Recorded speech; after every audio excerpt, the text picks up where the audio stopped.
नमस्कार, जोहार और भी है राहें में मैं कीर्ति चौहान आपका स्वागत करती हूँ। स्कूली शिक्षा कितनी आसान थी ना। हमने फिक्स किताबें पढ़ी, फिक्स सिलेबस था, पहली कक्षा पास की, दूसरी कक्षा में आ गए, दूसरी कक्षा पास की, तीसरी कक्षा में आ गए, कोई दिक्कत नहीं थी। 10वीं तक, 10वीं के बाद परेशानी आती है कि साइंस लें, आर्ट्स लें या कॉमर्स लें।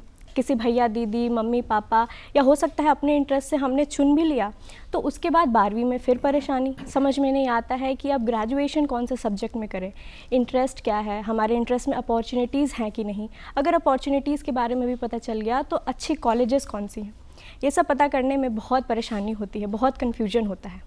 इसी कन्फ्यूजन को दूर करता है हमारा ये कार्यक्रम और भी है राहें, जिसमें कि हम हर हफ्ते किसी एक पर्टिकुलर सब्जेक्ट या कोर्स के बारे में आप तक विस्तारित जानकारी लेकर के आते हैं। किसी भी कोर्स को करने से पहले जितने भी प्रश्न हो सकते हैं आपके मन में, उन सब पे चर्चा करते हैं हम इस कार्यक्रम में।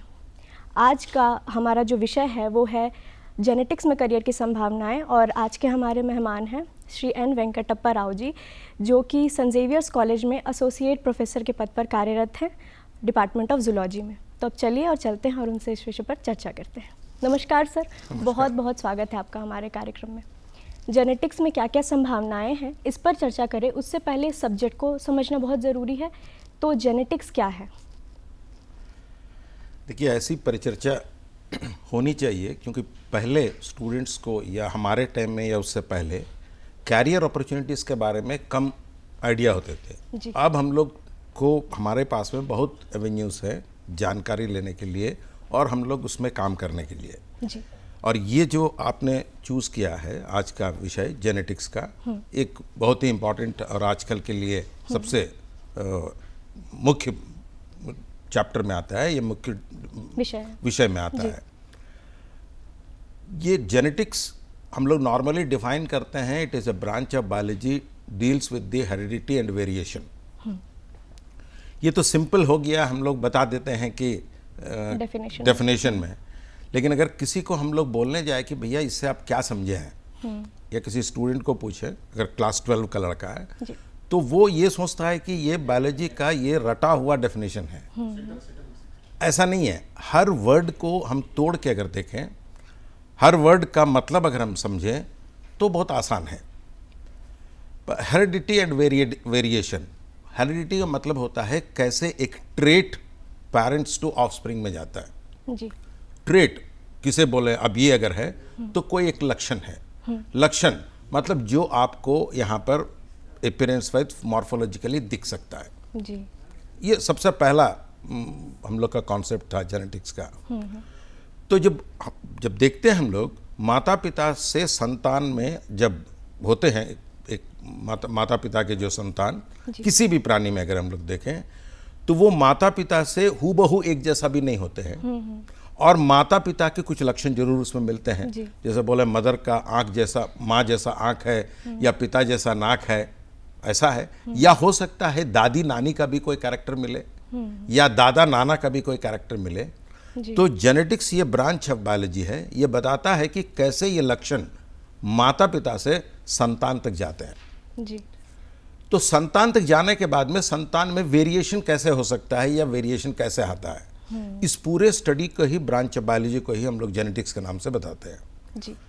जेनेटिक्स की हिस्ट्री की बात करें सर, कब से इसकी पढ़ाई स्टार्ट हुई और कौन थे फादर ऑफ जेनेटिक्स? नहीं, ये तो बच्चे जो 8, 9 और 10 में हैं वो भी पढ़ते होंगे, उनके नॉलेज के लिए भी या दोबारा उनको याद करवाने के लिए भी। तो फादर ऑफ जेनेटिक्स को हम लोग जॉर्ज जॉन मेंडल को हम लोग फादर ऑफ जेनेटिक्स बोलते हैं। उनकी हालांकि पैदा हुई थी 1822 ईस्वी में, और उन्होंने, वो एक ऑस्ट्रियन मॉन्क थे। अच्छा। अपने बगीचे में उनका मटर का बहुत सारा पौधा था, तो उसके ऊपर उन्होंने काम किया है। और वो फॉर्चुनेटली, ये बात हम हर स्टूडेंट को बताना चाहेंगे, क्यों, इसका भी हम रीज़न देंगे। Fortunately he was a teacher of mathematics and statistics. ठीक है। तो उन्होंने पहली बार क्या किया है कि जो पॉलिनेट करवा के अपने पसंद का पौधा लेके उनको बीच में क्रॉस करवा के उनके रिजल्ट को देखा था, और उस पर एक डाटा तैयार किया, और उसके मुताबिक उन्होंने अपने लॉस को, सिद्धांत को प्रपोज किया। देखिए पहले भी और आज भी स्टूडेंट दो टाइप के होते हैं जी। एक बायोलॉजी पढ़ते हैं मैथमेटिक्स से डर के, क्योंकि हमको मैथमेटिक्स नहीं पढ़ना पड़े इसलिए हम बायोलॉजी पढ़ते हैं, और दूसरा है कि मैथमेटिक्स हमको आता है फिर भी हमको बायोलॉजी अच्छा लगता है। जी। तो मैं सारे स्टूडेंट को ये बताना चाहूँगा, बिना मैथमेटिक्स या फिजिक्स आप ये मत सोचिए कि बायोलॉजी आपको समझ में आ जाएगा पूरा। जी। इसलिए कभी मैथमेटिक्स से भाग के बायोलॉजी मत पढ़िए, बायोलॉजी को पसंद करके बायोलॉजी पढ़िए। तो ये भी जैसे जॉर्ज मेंडल की अगर बात करते हैं, जब इन्होंने अपना प्रिंसिपल्स को प्रपोज किया था 1865 में, तो उस समय में सब लोग इनको एक पागल जैसा बोला कि इसको कुछ आता नहीं है, क्या क्या बोलता है, ये स्टैटिस्टिक्स का सब बनाता है, यहाँ मैथमेटिक्स किसी को नहीं आता, ये स्टैटिस्टिक्स सब एक्सप्लेन के थ्रू एक्सप्लेन कर रहा है। तो इन्होंने उसको नकार दिया। जी। तो उनके डेथ के करीब 16 साल बाद, उनकी मृत्यु हुई थी 1884 में, करीब 16 साल बाद में 1900 में फिर 3 साइंटिस्ट ने इस मेंडल्स लॉ को रीडिस्कवर किया। जी, जी। उसके बाद मेंडलिज्म को आगे बढ़ाया। तो जेनेटिक्स सर अगर किसी आसान भाषा में कहना हो तो ये विषय है कि कैसे ओल्ड जनरेशन से कोई भी कैरेक्टर जो है वो नए जनरेशन में जाता है, और साथ ही साथ में क्या क्या वेरिएशंस भी है, इस सब की पढ़ाई जेनेटिक्स में आती है। जेनेटिक्स को समझने के बाद अगर कोर्सेज़ की बात करें, कौन कौन सी ऐसी कोर्सेज़ हैं जिसमें कि हम जेनेटिक्स को पढ़ सकते हैं? कोर्सेस जैसा कोई भी आप लाइफ साइंस का कोर्सेस को अगर पढ़ते हैं, किसी भी टाइप के लाइफ साइंस का कोर्सेस को, देखिए आपके लाइफ साइंस का कोर्सेस बहुत ज़्यादा हो गए। पहले तो लाइफ साइंस के कोर्सेस जैसे बॉटनी, जूलॉजी को ही आदमी लोग समझता था कि ये लाइफ साइंस है। जी, जी। लेकिन अब तो लाइफ साइंस का बहुत सारे ब्रांचेस हैं। एक माइक्रोबायोलॉजी भी लाइफ साइंस में आता है, उसका भी जेनेटिक्स अलग है। अच्छा। एक प्लांट का भी अलग आता है, एक अलगल माइक्रो जेनेटिक्स अलग आता है, एक फंगाई का जेनेटिक्स अलग आता है, और वर्टिब्रेट्स का आता है अलग से, एनिमल्स का अलग है। अलग अलग ब्रांच में हम लोग किसी भी ब्रांच में जाते हैं, इस सारे के सारे ब्रांचेस ऑफ लाइफ साइंस में, तो वहाँ पर हमको जेनेटिक्स की ज़रूरत पड़ती है, या जेनेटिक्स हमारी पढ़ाई होती है। लड़का वो क्लास 8 में भी पढ़ता हो, 12th में भी पढ़ता हो, ग्रेजुएशन पढ़ता हो, पोस्ट ग्रेजुएशन पढ़ता हो, उसके बाद भी हो, तो जेनेटिक्स तो कंटिन्यूस प्रोसेस है। हर ब्रांच ऑफ लाइफ साइंस के साथ किसी भी डील किया हुआ हो, तो पहले से लेके अंत तक हम लोग को जेनेटिक्स तो हर जगह देखने को मिलता है। लेकिन डेडिकेटेड जेनेटिक्स का कोर्सेस कुछ है जी। वो +2 लेवल के बाद अंडर ग्रेजुएट में भी है, पोस्ट ग्रेजुएट में भी है, और PhD कोर्सेस में भी है, इवन इंजीनियरिंग कोर्सेस में भी है। जी। मैं उम्मीद करता हूं कि कन्वे कर सका। जी, जी। क्या कुछ कोर्सेज के नाम हैं जो कि 12th के बाद है, जैसे जेनेटिक्स को ही डेडिकेटेड सिर्फ 12th के बाद? ठीक है, BSc इन जेनेटिक्स बहुत जगह है। अच्छा। जी। MSc इन जेनेटिक्स बहुत जगह है। MSc in plant breeding and genetics है। MSc in animal breeding and genetics है। जी। जैसे आपको मेजॉरिटी ऑफ द कॉलेजेस, ऐसा अगर हम लोग पूरे इंडिया में देखते हैं तो ज़्यादा से ज़्यादा कॉलेज है साउथ में। अच्छा। कुछ नॉर्थ में है, जैसे कलकत्ता यूनिवर्सिटी में भी कुछ है, पंजाब यूनिवर्सिटी में भी कुछ है, लेकिन अधिक से अधिक जो है वो साउथ की ओर ओरिएंटेड है। जी। तो वहाँ पर ब्रांच में उन लोग टेस्ट करना, जैसे हमारे यहाँ पर अगर देखते हैं, सिर्फ बिरसा एग्रीकल्चर यूनिवर्सिटी में झारखंड में हम लोग को plant breeding and genetics and animal breeding and genetics ये देखने को मिलता है। BSc में अभी बायोटेक्नोलॉजी को यहाँ पर इंट्रोड्यूस करके, उसमें भी जेनेटिक्स का पार्ट है, लेकिन genetics as a subject introduce है, डिग्री इंट्रोड्यूस कर दे, ये अभी हम लोग के झारखंड में उतना प्रचलित नहीं है। जी।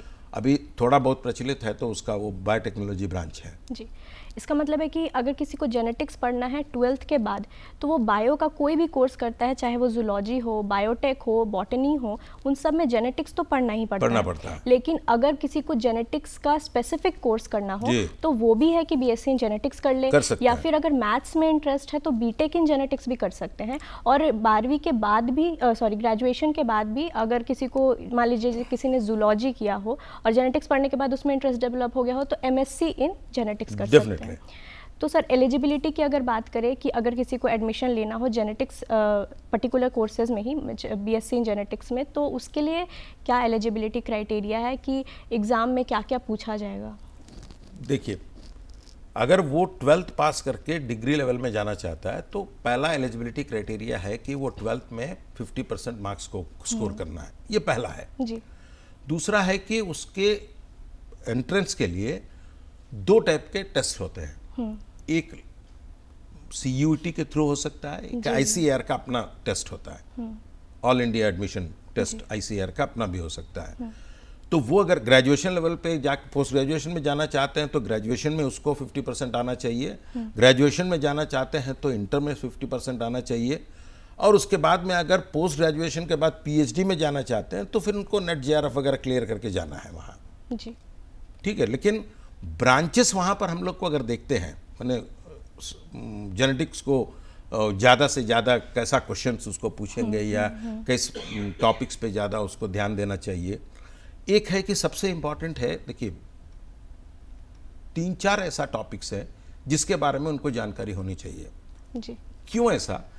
हम लोग बोलते हैं कि मान लीजिए कि हम बोले हैं कि हम एक एग्जाम्पल आपको दे रहे हैं, हम अपने ऊपर लेते हैं, बोले कि हम कौन हैं, तो बोला कि मेरा नाम वेंकट है, ये काम करते हैं जी। तो कौन है? बोले सर नाम है, किसी का भी, जैसा आप हैं, आप कौन है? मैं फलाना हूं। बोले ये कौन का नामकरण किसने किया? माता पिता ने किया। ये माता पिता को कौन राइट दिया है कि ये नाम दे? हमको अच्छा नहीं लग सकता है जी। आज हमको कपड़ा अच्छा नहीं लगता, मदर फादर का खरीदा हुआ, तो हम अपना कपड़ा हम चेंज कर लेते हैं, लेकिन नाम चेंज नहीं हो रहा क्योंकि वो मेरा राइट नहीं है, वो पेरेंट्स का राइट है। इसलिए कि हम वो हैं जो मदर के द्वारा 23 क्रोमोसोम को और फादर के द्वारा 23 क्रोमोसोम के कंट्रीब्यूशन से जब हम एक सेल के रूप में आए थे, उस 46 क्रोमोसोम का नाम उन दोनों का अधिकार है कि क्योंकि वो कंट्रीब्यूट किए हैं वो नाम रखे हैं। ठीक है, तो वहां से लेकर हम लोग हमारी जेनेटिक्स शुरू होती है जी। तो कंट्रीब्यूशन क्या किया है? तो बोला क्रोमोसोम्स। क्रोमोसोम में क्या है? बोला DNA है। DNA में क्या है? बोला जीन्स है। जीन वर्ड आया है जेनेटिक्स में जी। ठीक है, तो यही जीन क्या करते हैं? कैरेक्टर को ट्रांसफॉर्म करते हैं, माता पिता से संतान में ले जाते हैं। तो ये अगर कोई भी टॉपिक पढ़ता है जो एंट्रेंस एग्जाम में जाता है जेनेटिक्स का स्पेशली, तो हम लोग को मेन फोकस रहेगा क्रोमोसोम समझता है, DNA समझता है, जीन समझता है कि नहीं समझता है।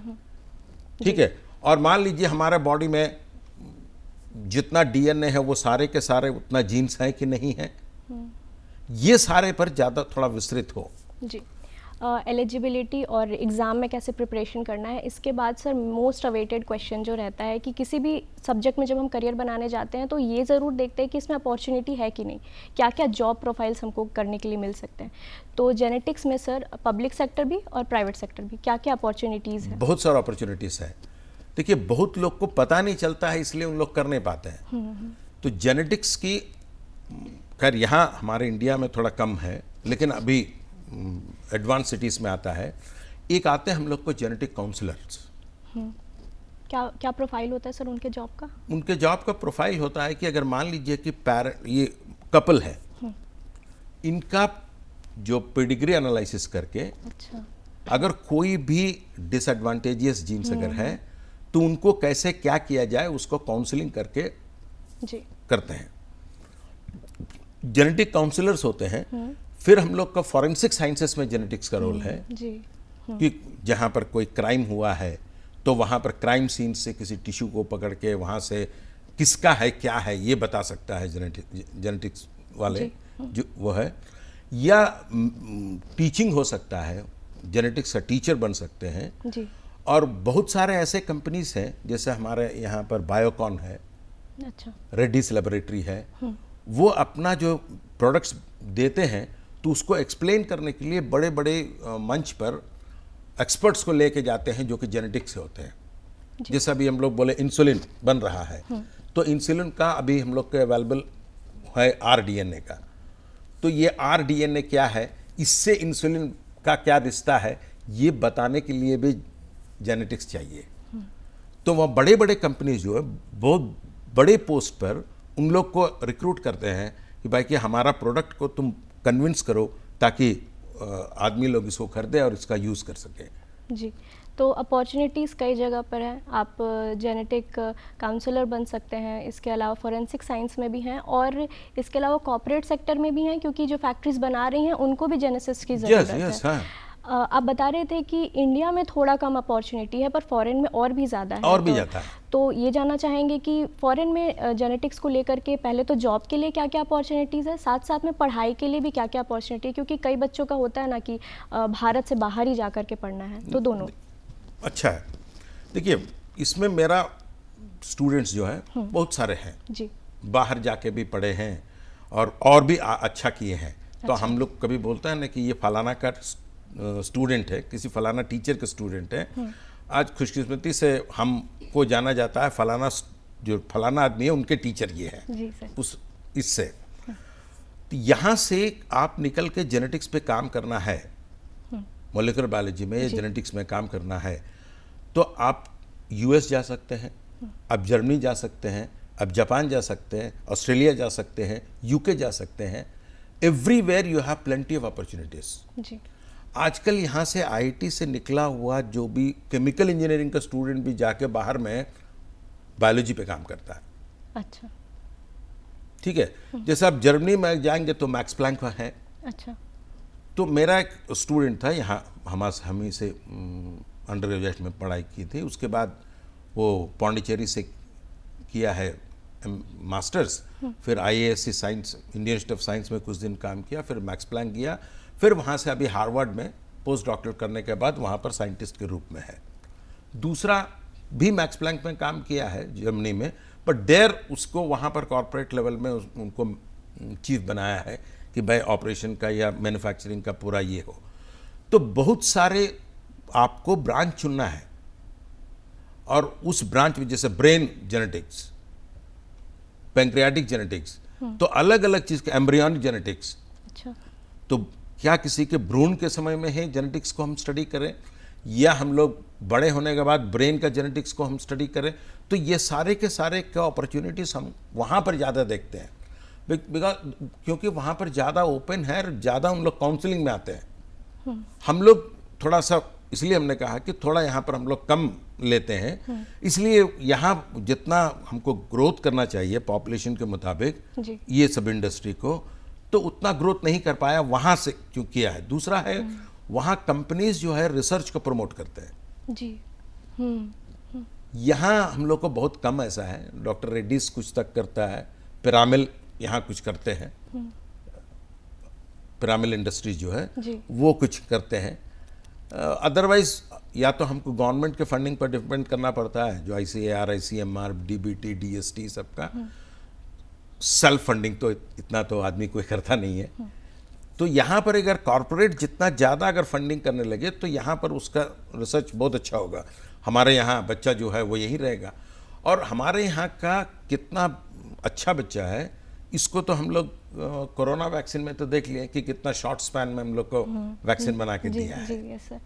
तो वो वायरल जेनेटिक्स के ऊपर ही है वो भी। जी, तो मतलब कि जिन बच्चों को बाहर जाकर के पढ़ने का शौक है उनके लिए जेनेटिक्स बिल्कुल सुनहरा अवसर है, क्योंकि जेनेटिक्स की पढ़ाई भी वहाँ बेहतर है, वहाँ पे जॉब अपॉर्चुनिटीज़ भी ज़्यादा है। भारत की अगर बात करें तो न्यू एजुकेशन पॉलिसी जो हमारी आई है सर, इसमें ये एक चीज़ है कि आप कोई भी सब्जेक्ट पढ़ रहे हो उसके साथ आप कोई भी अन्य सब्जेक्ट पढ़ सकते हैं।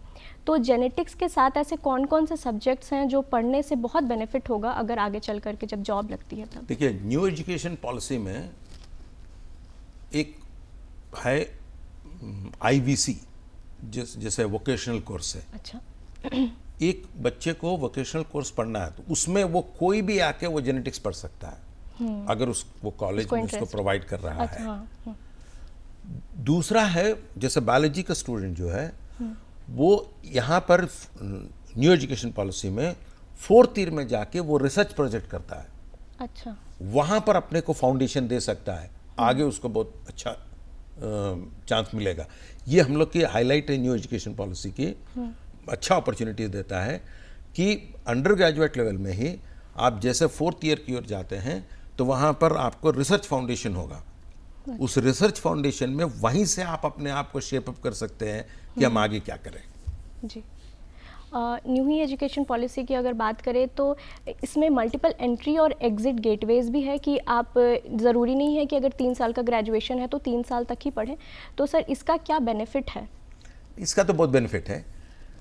जैसे अब 1 साल का अगर आपके पास में है, 2 सेमेस्टर आप किए हैं एंड आप सोचते हैं कि नहीं हमको इस कॉलेज से दूसरे जगह में चले जाना है, तो वो आप जा सकते हैं। You will get A degree, आपका एकेडमिक बैंक क्रेडिट है, उसके साथ में आप लेके कहीं पर भी जा सकते हैं इंडिया के किसी कोना में जी। 2 साल पूरा किए कहीं पर, वहाँ पर 1 साल और पढ़े हैं तो वहाँ से डिप्लोमा ले लेके तीसरे जगह चले जाएंगे। तीसरा साल तीसरे जगह से किए हैं तो आपको डिग्री मिल जाएगी, 3 साल में डिग्री मिलेगी। लेकिन वो डिग्री आपको आगे बढ़ने के लिए ऑनर्स की नहीं होगी। अच्छा। तो चौथे साल में आपको जो रिसर्च वाला है, प्रोजेक्ट वाला है, वो आपको ऑनर देने का है कि कोई भी सब्जेक्ट में आप ऑनर्स कर रहे हैं जी। तो वो 4th ईयर में उसका एक पूरा सेमेस्टर है जिसमें वो अपने को रखना है, स्टूडेंट को, बच्चे को पढ़ना है रिसर्च में। तो वो कहीं दूसरे जगह जाके कर सकता है जहाँ पर उसको अपॉर्चुनिटी है। जैसे हमको रिसर्च करना है जेनेटिक्स में, रांची में अगर नहीं है, जहाँ है दिल्ली में है, तो हम वहाँ पर जाके कर सकते हैं, अपना स्किल दिखा सकते हैं। लेकिन उसके लिए आपको पहले से ही बना के रखना पड़ेगा कि वहाँ पहुँचेंगे हम। जैसे अगर सोचते हैं कि कलकत्ता यूनिवर्सिटी में जेनेटिक्स की पढ़ाई होती है और वहाँ पर रिसर्च का फैसिलिटी है, तो मुझे फर्स्ट ईयर में ही उसके लायक बनना है, उसको क्या चाहिए उसके मुताबिक हम तैयारी करें और 3 साल के बाद में हम वहाँ पर ज्वाइन कर जाएं। जी। किसी भी कोर्स को करने के लिए अगर हम आज वो कोर्स कर रहे हैं तो मेन तो हमारा मकसद यही होता है कि आगे चल कर के उसमें जॉब ले लेना है, और जॉब लेने के लिए ये इम्पॉर्टेंट है कि उस कोर्स का फ्यूचर क्या है। जेनेटिक्स की अगर बात करें तो आने वाले समय में इसका क्या फ्यूचर है? इसका इसी का है जी। क्योंकि जितने भी हम लोग आजकल देखते हैं, वो वायरस का हो या बैक्टीरिया का हो या किसी हेलमेंथ का हो या किसी का हो, अगर उसका दवाई निकलना है तो DNA vaccine is the most suitable. जी। ठीक है, सिर्फ जेनेटिक्स के बिना ये सब कोई भी संभव नहीं है। इसलिए जेनेटिक्स का पूरा आप देखेंगे, पूरा एंटायर कमिंग एरा माने करीब 50 to 100 ईयर्स जेनेटिक्स डोमिनेट करता रहेगा। जी। और जेनेटिक्स ऐसा है कि एक तो म्यूटेशन जो है वो बहुत जल्दी हो रहा है, तो उसके लिए भी जेनेटिक्स ही, म्यूटेशन जेनेटिक्स का ही पार्ट है। जी हाँ। जी। तो और जेनेटिक्स है कि आपको हॉस्पिटल ही नहीं बल्कि बहुत सारे अदर फील्ड्स में भी बहुत इंपॉर्टेंट है, चाहे वो वैक्सीनेशन हो, मेडिसिन बनाना हो।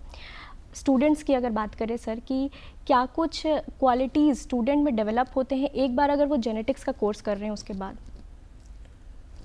देखिए, जैसा आपने कहा कि म्यूटेशन अगर नहीं होता तो फिर ये हमको आगे इवोल्यूशन शायद इतना फास्ट संभव नहीं होता। ठीक है, म्यूटेशन एडवांटेजेस भी हो सकता है, डिसएडवांटेजेस भी हो सकता है। म्यूटेशन सोमैटिक भी हो सकता है, ब्लास्टोजेनिक भी हो सकता है, खैर वो तो डिबेटेबल है, बहुत लंबा है। यहाँ सबसे इम्पॉर्टेंट है कि कोई भी जेनेटिक्स का अगर स्टूडेंट है तो उनको सबसे पहले दिमाग में ये लेके रहना है कि हम फिर एक बार उनको बताएंगे कि वो मैथमेटिक्स फिजिक्स को कभी भी छोड़ के नहीं जाना है। जी। ठीक है, फिजिक्स मैक्सिमम वो कोशिश करे मैथमेटिक्स और फिजिक्स को बायोलॉजी में अप्लाई करें। केमिस्ट्री तो अप्लाई करते ही है क्योंकि बायोकेमिस्ट्री उसको पढ़ना है। जी। वो स्टूडेंट समझता है कि मैथमेटिक्स और फिजिक्स हमको यहाँ पढ़ने की ज़रूरत नहीं है, लेकिन वो मैथमेटिक्स और फिजिक्स को अप्लाई करना है केमिस्ट्री बायोलॉजी में, जेनेटिक्स में तो काम ही है सर, प्रोपोर्शन एकदम करना है। हाँ, तो वो सारे के सारे अप्लाई करेंगे तो आप ज़्यादा समझेंगे और उसमें ज़्यादा फ्लरिश करेंगे। जी।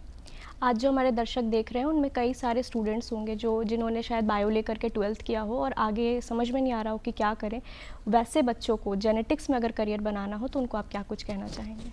सिंपल है कि भाई कोई भी टॉपिक को टफ मत समझो। जी। टॉपिक हमेशा सरल होता है, उसको हम लोग टफ बना देते हैं। जी। ठीक है, वर्ड को, शब्द को तोड़ो, उसका माने जानने की कोशिश करो। अगर आपको परेशानी होती है टीचर से बेहिचक पूछो। टीचर से जितना इंटरेक्ट करोगे स्टूडेंट उतना सीखेगा। जी। मैं तो ओपन अभी भी बोलूँगा सबको कि मेरे क्लास में जो स्टूडेंट हमको ज़्यादा तंग करता है वो हमारा सबसे प्रिय होता है। जी। क्योंकि स्टूडेंट अगर नहीं पूछेगा तो टीचर क्या है या अपना जो है अंदर में वो निकाल नहीं पाएगा। इसलिए टीचर से डिस्कस करने में, संपर्क करने में कोई भी हिचकिचाव नहीं। जो भी तुम्हारा प्रॉब्लम है आराम से सॉल्व हो सकता है, और कोई प्रॉब्लम भी टफ नहीं होता है, ये दिमाग में लेके चलो, ये आसान होता है। जी, बहुत बहुत शुक्रिया सर हमारे साथ जुड़ने के लिए और जेनेटिक्स के विषय में इतनी सारी जानकारी साझा करने के लिए। इसी तरीके से हर हफ्ते हम अलग अलग कोर्सेज़ के बारे में जानकारी लेकर के आते रहते हैं। हमारा आज का जो कार्यक्रम है वो आप दूरदर्शन झारखंड के यूट्यूब चैनल डीडी झारखंड में जाकर के देख सकते हैं। और भी ही राहें नहीं बल्कि और भी अन्य जितने भी दूरदर्शन के कार्यक्रम हैं आप वहाँ पर देख सकते हैं। अगर आपको किसी भी कोर्स के बारे में कोई जानकारी चाहिए हो या फिर आपको लगता हो कि इस सब्जेक्ट में क्या कुछ अपॉर्चुनिटीज़ है मुझे समझ में नहीं आ रहा है, तो आप हमारे दूरदर्शन झारखंड के जो यूट्यूब चैनल है वहाँ के कमेंट सेक्शन में जा कर के हमसे पूछ सकते हैं और हम ज़रूर कोशिश करेंगे कि हमारे आने वाले कार्यक्रम में हम उस विषय पर चर्चा करें। आज के लिए बस इतना ही, मुझे दीजिए इजाज़त। मैं मिलूँगी आपको और भी हैं राहें के अगले कड़ी में। तब तक के लिए जोहार। नमस्कार।